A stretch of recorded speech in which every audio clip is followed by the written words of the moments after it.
our channel friends. இன்னைக்கு நம்ம வந்து ஆப்பிள் ஜாம் செய்ய போறோம். இதுக்கு நான் வந்து ரெண்டு பெரிய ஆப்பிள் எடுத்துர்க்கேன்.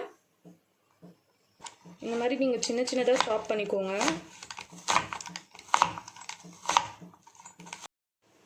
ஆப்பிள் நல்லா இந்த மாதிரி சின்ன சின்னதா நீங்க கட் பண்ணி எடுத்துக்கோங்க.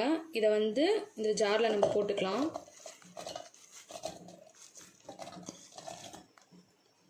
இது வந்து இப்ப நல்லா பேஸ்ட் மாதிரி நீங்க கிரைண்ட் பண்ணிக்கணும். ஆப்பிள் நல்லா பேஸ்ட் ஆயிடுச்சு.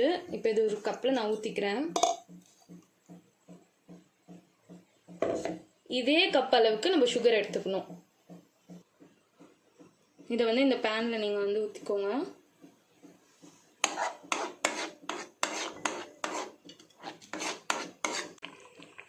அதே கப் அளவு நான் சுகர் எடுத்துர்க்கேன். அதை நான் ஆட் பண்ணிக்கிறேன். இதுல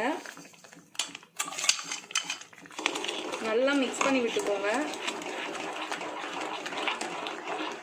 ஸ்டவ்வை வந்து மீடியம்ல வச்சுட்டு நீங்க மிக்ஸ் பண்ணிட்டே இருக்கணும். அது நல்லா கொதிக்கணும். அப்பதான் உங்களுக்கு வந்து ஜாம் கன்சிஸ்டன்சிக்கு வரும்.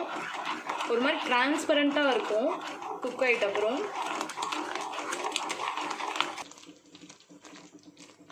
1 இன்ச் சால்ட் நான் வந்து ஆட் பண்றேன். என்கிட்ட லெமன் இல்லாததுனால நான் சால்ட் ஆட் பண்றேன். உங்ககிட்ட எல்லாம் லெமன் இருந்துச்சுன்னா நீங்க 1 ஸ்பூன் லெமன் ஜூஸ் வந்து ஆட் பண்ணிக்கணும்.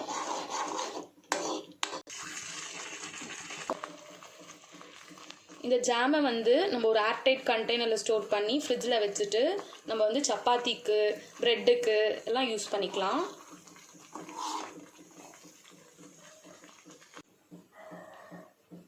ஸோ நல்லா ஆப்பிள் ஜாம் வந்து நல்லா ரெடி ஆயிடுச்சு. தேங்க்ஸ் ஃபார் வாட்சிங்.